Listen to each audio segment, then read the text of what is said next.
ఎటువంటి ప్రజాస్వామ్యం ఉండాలి ఈ దేశంలో? 18 ఏళ్ళు దాటిన ప్రతి ఒక్కరూ ఓటరుగా నమోదు కావాలి. నమోదు అవ్వడంలోనే న్యాయబద్ధత ఉండాలి. దొంగ ఓటర్లు ఉండకూడదు. అడ్రస్లు స్పష్టంగా లేని ఉండకూడదు. సున్నా అడ్రస్తో ఓట్లున్నాయి ఉండకూడదు. సున్నా అడ్రస్ ఉంటే ఎట్లా వెరిఫై చేయాలంటే ఎక్కడ పట్టుకోవాలని? ఓటరు సరిగా లిస్టులో నమోదు కావాలి. ఎన్నిక జరిగే సమయంలో నా ఓటును నేను స్వేచ్ఛగా వేయగలన నమ్మకం నాకు ఉండాలి. నేను నాకు ఇష్టమైన పార్టీకి వేయగలిగే అవకాశం నాకు ఉండాలి. నేను వేసిన ఓటు నేను ఏ పార్టీకి ఉద్దేశించి ఓటేశానో ఆ పార్టీకే పడుతుందన్న నమ్మకం నాకు ఉండాలి. పడుతుందని నమ్మకం ఉండటమే కాదు, పడుతుందని నాకు తెలియాలి. ఏ పార్టీకి నేను ఓటు వేశానో రేపొద్దున ఓట్లు లెక్కింపు రోజున అవి అలానే లెక్కించబడాలి. ఎంతమంది ఓటింగ్లు పాల్గొంటే అన్ని ఓట్లే లెక్కించబడాలి. ఎక్కువ లెక్కించబడకూడదు, తక్కువ లెక్కించబడకూడదు.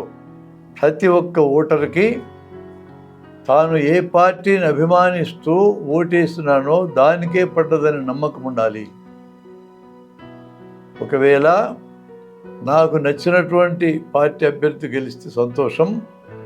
ఒకవేళ నాకు నచ్చని అభ్యర్థి గెలిస్తే నేను ప్రజల్లోకి వెళ్ళి ఆ అభ్యర్థి లేదా ఆ పార్టీకి వ్యతిరేకంగా ప్రచారం చేసుకుని ప్రజల్ని కన్విన్స్ చేసి తిరిగి ఓటింగ్కి వచ్చినప్పుడు సరైన వాళ్ళని ఎన్నికయ్యేటట్టుగా నేను ప్రయత్నం చేసుకుంటాను. అంతేగాని ఓటరు లిస్టు కానీ, ఎన్నిక ప్రక్రియ కానీ, లెక్కింపు ప్రక్రియ కానీ అప్రజాస్వామికంగా జరగడాన్ని నేను అంగీకరించను. నాకు నచ్చిన అభ్యర్థి గెలవచ్చు, గెలవకపోవచ్చు, నాకు అనవసరం. అది ఎన్నిక నిష్పాక్షికంగా జరగాల్సిందే. ఇది ఒక పార్టీకి అనుకూలమో ప్రతికూలమైన ఆలోచన కాదు. ఇది భారతదేశ ఎన్నిక నిష్పాక్షికంగా పారదర్శకంగా జరగకపోతే, ఓటర్ల లిస్టులోనే తేడాలుంటే, ప్రభుత్వంలో ఉన్న వాళ్ళు తమకు నచ్చని వాళ్ళని తొలగించుకోగలిగే అవకాశం ఉంటే, కాలం గడిచే కొద్దీ ఎంత ప్రచారం అన్నా చేయండి,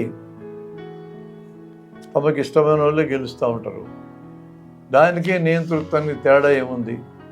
కొంతకాలం అయిన తర్వాత ఎన్నిక జరుగుతుందని నమ్మకం కూడా ఎందుకుంటుంది? కాబట్టి ఎన్నికల ప్రక్రియ పారదర్శకంగా నిష్పక్షపాతంగా జరగడానికి ఎన్నికల కమిషన్ హామీ ఇవ్వాలి.